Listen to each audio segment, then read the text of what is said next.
L'amiante menace encore en 2024 nos enfants dans les écoles primaires, Nina. Malgré son interdiction depuis 27 ans et sa dangerosité avérée, l'amiante est toujours présente dans les murs des écoles. 30% seraient concernés, c'est ce que révèle une enquête de juin 2023 diffusée ce soir à la télévision. Louise Salé, selon les premiers résultats, à quel point faut-il s'inquiéter ?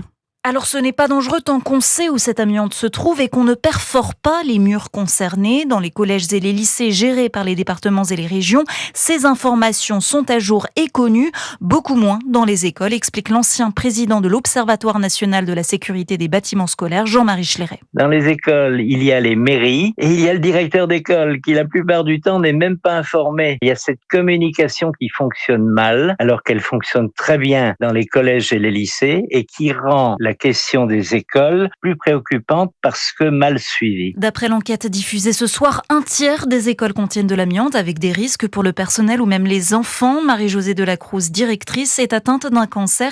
Elle témoigne dans ce documentaire. J'ai même eu une commission de sécurité lorsque j'étais directrice qui m'a dit surtout ne faites pas des trous. J'ai dit il était temps de me le dire, ça fait déjà 10 ans que je suis dans l'école et que je fais des trous. Selon Santé publique France, chaque année, une 60aine d'enseignants ou agents ayant exercé en milieu scolaire développent un mésothéliome, le cancer de l'amiante. Louise Salé pour Europe 1.